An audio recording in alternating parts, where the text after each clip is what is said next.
Maalämpöhuoltokeskuksesta terve.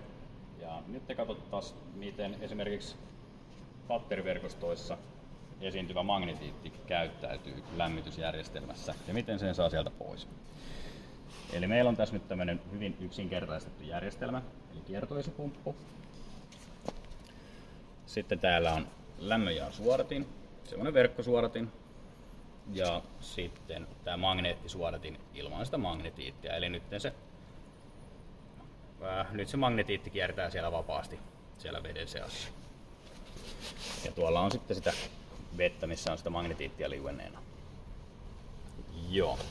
Sitten voitaisiin katsoa tuolta toi lämmönjaon suodatin ensiksi. Tavallisesti tämä maalämpöpumppu tai ilmavesilämpöpumppu sammutettaisiin tässä yhteydessä, mutta nyt me ei sitä tehdä. Eli laitetaan sulku tuolta kiinni, otetaan tuolta suodattimen korkki auki.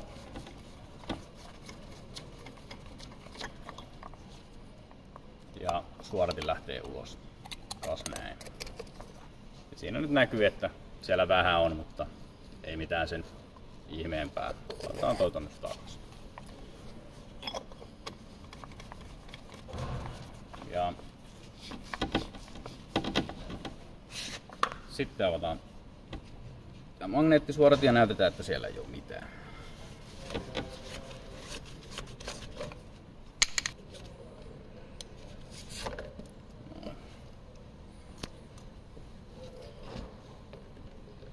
Siinä nyt näkyy, että ei ole mitään. Sitten laitetaan kansi paikalleen.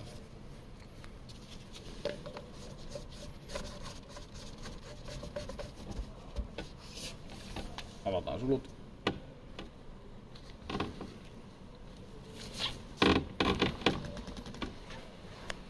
Ja nyt kiertää taas vesi tuolla astiassa.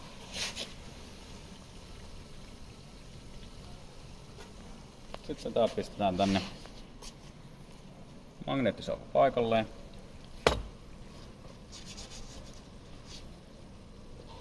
Ja sitten näkyy, kun alkaa toi vesi kirkastua.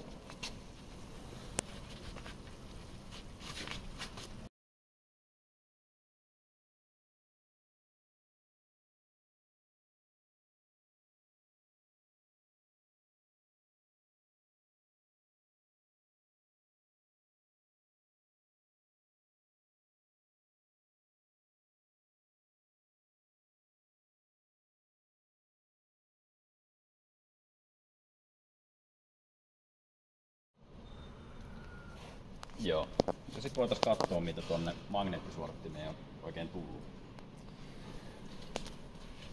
Eli taas laitetaan nämä sulut täältä kiinni.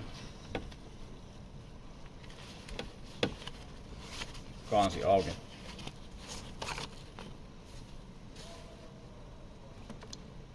Ja siinä. Tää kaikki kertyi tuossa pari minuutin aikana. Nyt näytetään, päästetään se takas tonne kiertoon, että mitä tuolle vedelle oikein käy.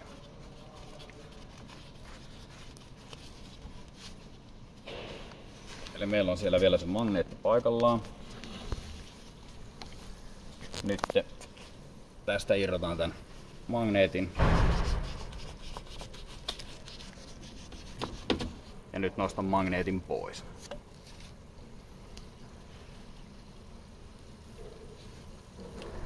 Tätä varten on hyvä olla magneettisuodatin.